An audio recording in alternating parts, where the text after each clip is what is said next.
We've got our friend Karol Markowicz joining us now. She is the host of the Karol Markowicz Show on the Clay and Buck Network, which is growing every month because the more of you that listen to it, the more you know that this is awesome. And also, I've never met a mom out there who didn't love Karol's work. So for all the moms listening, you got to check out the Karol podcast. Karol, so we got a lot to talk to you about today. Welcome as always. Clay and I love getting a chance to Hi. talk to you.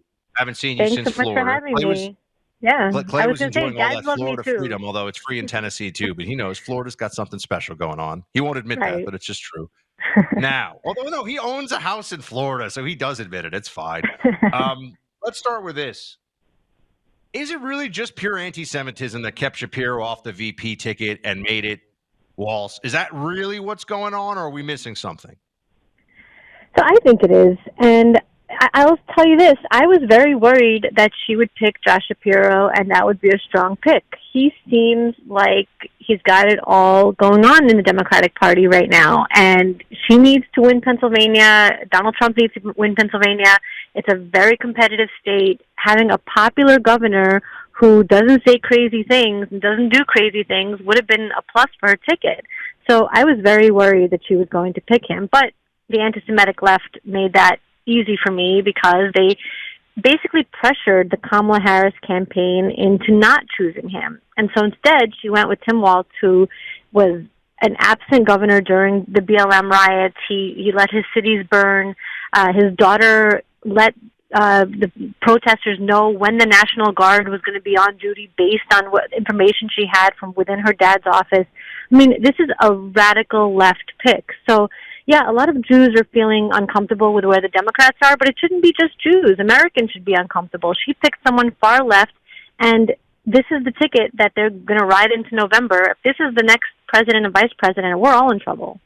Karol, we've been talking for months now about whether this rising tide of anti-Semitism on the left, characterized by college campus protests, by the squad inside of the Democrat Party itself, would force some Jewish voters to recalibrate their election decisions. Yeah. I'm curious how you would analyze this, but one data point that's out today in the new New York Times poll of the state of New York, which has Kamala Harris winning New York by 14 points, which would be 9 points less than Biden won it in 2020, Trump is actually winning Jewish voters by 1 point. I believe it's 50 to 49, if I'm not mistaken, or something along that. I'm curious if you saw that. Do you think New York is emblematic of how Jewish voters might vote nationwide, or is it a bit of a different animal? Well, I'll tell you, if they're getting those kinds of numbers in New York, I think it'll be higher elsewhere. So Trump got 30% of the Jewish vote nationally in 2020, but he got like 34% in places like Florida. And really what we're looking at, and there's not enough data points from 2020, is the Pennsylvania Jewish vote, because that could really move the needle. A lot of people are very concerned about the Pennsylvania Jewish vote, on the left, and they should be, because look what just happened. Look how she rejected the Jewish governor. But that's really where the numbers are going to be. I think New York is a more left-leaning Jewish voter, even considering the large Orthodox population. So if he's winning in New York, I think that number will be even higher in places like, for example, Florida. And so we'll see. My thing was these things happen slowly. I think the Jewish vote is moving rightward, and it has been for the last few years. I think the Jewish vote on Long Island made a difference in the midterm elections. I think that the Republicans picked up seats because of that Jewish vote. It's happening. It's happening slowly. I set the number at 38%. My good friend Josh Hammer thinks it's going to be about 40 nationally. If we go above that, that'll be a real sea change, and it won't just be for one election. By the way, if you're right, that would be roughly an 8-point improvement or 10-point improvement. That's a pretty seismic difference in terms of how the Jewish vote would break. If you're right that it goes from 70-30 to 60-40. Exactly. And the thing is that, if that happens, then you do count on things like the Pennsylvania Jewish vote winning Pennsylvania for Donald Trump. Even though it's a small percentage, it's enough to move the needle. And so you have that in certain places where that could really make a difference. It can make or break the campaign for him. So I am a lifelong conservative. I have always hoped the Jews wake up and vote Republican, because that's clearly what benefits them. And, forget about Israel. It's what benefits us in America. The Republican Party is more apt to protect us and more apt to let us protect ourselves, which is really important to me. So I hope that Jews wake up and do the right thing in November. Now, Karol, we're speaking to Karol Markowicz, just reminding you so that you can go subscribe to the Clay and Buck Podcast Network. Click on Karol's show. You can listen to her. She does great stuff. Also a fantastic columnist. And my mom gets excited every time I get to hang out with Karol because she's a huge Karol fan. So, Clay, do you have this too, where like family members in our business, they're never, their family, they're never excited to like hang out with us because whatever. But it's like, oh, you hang out with like Karol Markowicz, or like, oh, Jesse Kelly's so funny. And you're like, yeah, I'm okay too, right? Anyway, true story from Mar-a-Lago, by the way, since I'm going into this digression. Trump sees me, sees Karol. He brings us over. He's sitting at his table. He wants to chat with us a little bit. And he's like, Buck, he's like, you're doing great work. You're doing great. Karol, better than you, but you're still doing great work, just like that. So anyway, it was fun. I enjoyed that. Karol, JD Vance, all the woman commentary around JD Vance. Mm-hmm. Is it a problem? Is it fair to him? Is it just noise? Where do you come down on that? I think that most of the people who had a problem with what he was saying were never going to vote for the Trump-Vance ticket, and they shouldn't spend too much time trying to, recoup those people. But look, it hurts some feelings of women on the right who maybe want to be married but aren't and don't enjoy being called, childless cat ladies, and I get that. I really do understand that, and I feel for those people. So what I would say is that the Trump-Vance campaign should focus on women's issues and that are the same issues as men's issues. We care about the border. We care about crime. We care about affording groceries, and at the store. So these are all issues that cater to men and women, and that's what they should focus on. Was Vance wrong in saying that a society that's not having children doesn't care about the future? No. I worry about that, for example, with Britain. Britain seems kind of adrift and not really focused on the future, and I blame a lot of that on the fact that so many people don't have kids and therefore don't have this eye on what the future of the country will look like, because why would it really matter? So I get what he was saying in the macro. He should have been kinder and maybe gentler about it in the micro. That's really the point here, that when you talk to women, you kind of have to use a little bit of a different tone. But was he wrong? No, he wasn't wrong, and I don't think they should spend another minute talking about this. Karol, we're sitting here on, I got to make sure I get the date right, August 6th. If you were setting odds, how confident are you that Trump wins? I am such a doomsday person. I don't know. I was somebody that worried a lot that they were going to drag Joe Biden across that finish line, and I feel better with Kamala Harris. In fact, I believe you also owe me a steak.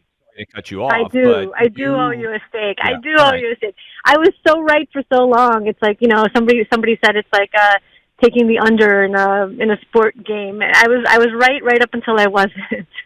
But I think that I think we don't live in a country that elects Kamala Harris far leftist with her far left VP nominee. I really believe in us. So I imagine that Trump has to pull it out. I think some things need to break his way. I think that his trials kind of need to be in the background, and I know the Democrats will push him to the foreground.